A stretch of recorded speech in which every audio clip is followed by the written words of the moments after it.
Let the truth detector decide. Is that new or budget? New. It's budget. Now, Ford Tempos.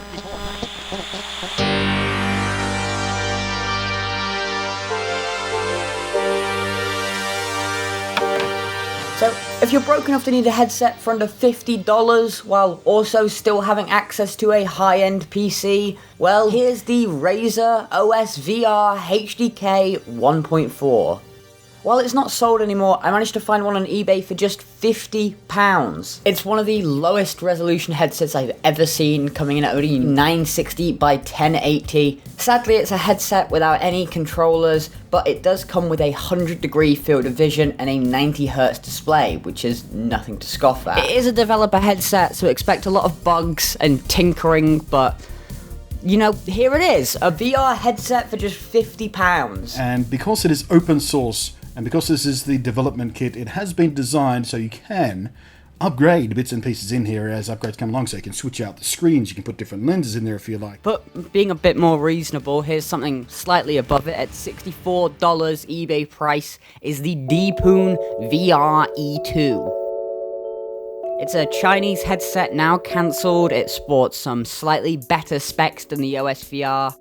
But more importantly, it's 2 years newer, half the weight, and a massive increase in resolution. Despite this, the software is very much outdated, and getting it to work with Steam VR is a real hassle. We could just download the DPVR assistant. In order to prevent the antivirus software from detecting input files,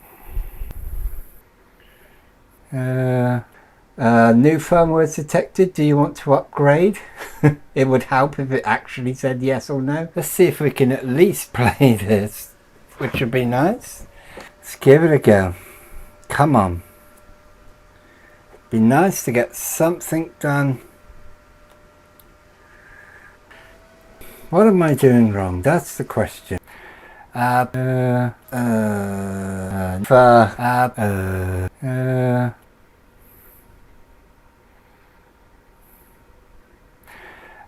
Also, the lack of controllers means that unless you have third-party controllers, you're not going to be able to play new games like Half LIfe Alyx. It's alright, you know, if I didn't even get it to work with something on Steam VR, I'm sure that it would look pretty good. So let's move on to something a bit more, let's say, reasonable.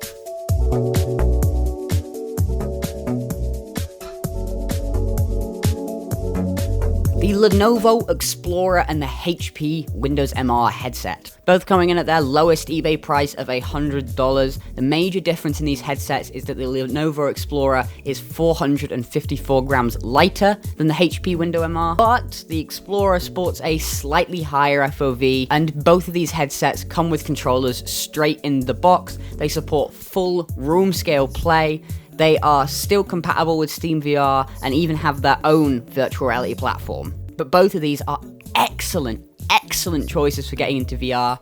And these aren't cheap crap headsets, they're good headsets from just 2 or 3 years ago. When these originally released, they were slightly cheaper than an Oculus Rift. But since then, the price has dropped so much that if you live in the right country, you can snatch one of these with the controllers for $250.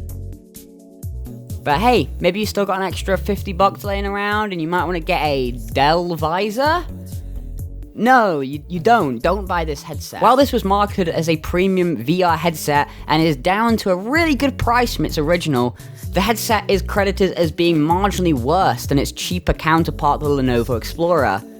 So yes, the Lenovo is the perfect one for you. The same is said for the Acer AH101. While slightly newer and more expensive, the Acer AH101, both in specs and in community feedback, is considered worse than the Lenovo Explorer. So if you're into spending around £200 on VR, don't. You're probably better off spending about half the money and just getting a Lenovo Explorer. But maybe Windows MR and these budget plastic headsets are a bit too cheap for you and you want something a bit more professional, a bit more mainstream. So let's take a look at the high-end VR headsets from the last generation, the HTC Vive and the Oculus Rift CV1. The thing is, when you look at these prices, you could get a second-hand Rift S for the same price as a second-hand CV1 or Vive. So clearly, just buy a Rift S at this point. kind of. There's still some arguments to be made as to whether the original Vive is still a better headset than its 3-year counterpart, the Rift S. That's a whole argument for another video. I will say this, the Rift S will have more support going forward and has a far better display and lens setup. It's also much easier to get started with due to the lack of base stations. So if you're new to VR and just getting in, this is probably the greatest way to enter VR if you can afford it. But the Vive is slightly lighter, has a slightly higher refresh rate, and has a far improved tracking system.